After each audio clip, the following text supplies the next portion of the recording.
ព័ត៌មានពិស្ដាលោកហ៊ុនសែនព្រមានថាប្រសិនបើគណៈបកកណ្ដាលអំណាចចាញ់ឆ្នោតនោះគម្រោងសមិទ្ធផលផ្សេងៗរាប់ម៉ឺនគម្រោងនឹងត្រូវដកចេញហើយលោកនឹងឈប់ធ្វើបន់ទៀតផងពាក្យគម្រាមឈប់ធ្វើបន់ទៀនរបស់លោកនាយករដ្ឋមន្ត្រីហ៊ុនសែនធ្វើឡើងនៅក្នុងពេលដែលលោកចុះបើកការដ្ឋានសាងសង់និងពង្រីកកំណត់ផ្លូវជាតិលេខ6ពីខេត្តកំពង់ចាមដល់ខេត្តសៀមរាបកាលពីថ្ងៃទី5ខែមិនិនាឆ្នាំ2013លោកនាយករដ្ឋមន្ត្រីហ៊ុនសែនមានប្រសាសន៍នៅក្នុងឱកាសនោះថាប្រសិនបើគណៈបកប្រជាជនកម្ពុជារបស់លោកចាញ់ឆ្នោតនៅថ្ងៃទី28ខែកក្កដាខាងមុខលោកនឹងឈប់ធ្វើបន់ទៀនតាមព្រះពុទ្ធសាសនាទៀតហើយលោកបន្តថារាល់គម្រោងបន់ទាំងអស់នឹងត្រូវដកចោលហើយសូម្បីម៉ាស៊ីនបូមទឹកក៏ដកចេញទុកឲ្យស្រូវប្រាំងក្រៀមស្វិតទាំងអស់ប្រសិនគណៈបកកណ្ដាលអំណាចរបស់លោកចាញ់ឆ្នោតហើយចាំតែបោះធ្វើកឋិនឲ្យតែគុណតាយើថងជាមួយគ្នាមានអាណាទឹកចិត្តធ្វើកឋិននេះទៀតធ្វើបន់ចង់មកឲ្យទៅអាពួកវាអត់ធ្វើអីសោះបាយជាឆ្នះឆ្នោតទៅពឹងអ្នកនងហែកឋិនទៅវិញឃើញពួកនឹងហែកឋិនពីកាលបានតែនិយាយគណៈបកប្រជាជននឹងឈប់ធ្វើបន់នៅថ្ងៃទី28ខែកក្កដាឆ្នាំ2013នោះបាទព្រោះធ្វើបន់អីទៀតកម្រងទាំងឡាយនឹងដកថយទៅពេលនោះអាចមានក្នុង10000អាចថាមួយចុះបន្តប៉ុន្តែដោយអាមួយហ្នឹងក៏មិននៅថតទៅកំពង់បូមទឹកឲ្យតាមទៅបូមព្រោះអាពេលហ្នឹងអាចមានកូននៅ5ក្នុងដៅអាសាព្រមព្រៀបថាឲ្យតែបោះឆ្នោតរួច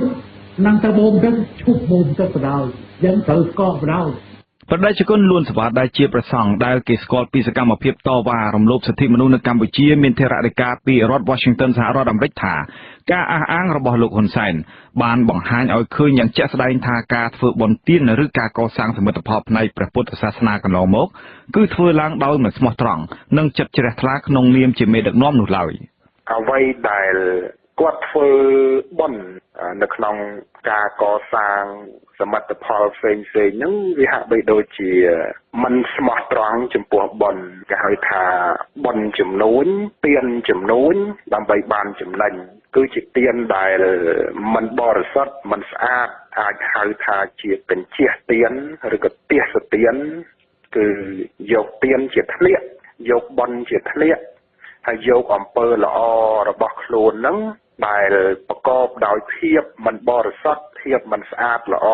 ប្រកបទៅដោយអំពើពុករលួយបោកប្រាស់ផ្សេងៗហ្នឹង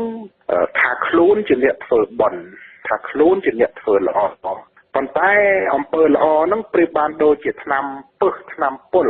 បដិជគុណលួនសវ៉ាមានថេរដីកាបន្តថាមេដឹកនាំគ្រប់រូបត្រូវប្រកាន់នៅទស្សនវិជ្ជារាជធម៌ដែលជាគុណធម៌និងសិលធម៌ទាំង10រួមមានភាពស្មោះត្រង់មិនលោភលន់ចេះចែករំលែកមិនប្រើអំពើហិង្សាមិនបំពានច្បាប់មិនបៀតបៀនអ្នកដទៃចេះអត់ធ្មត់ត្រូវមានសិលធម៌ក្នុងខ្លួនត្រូវចេះសមាទានសិលរកផ្លូវល្អ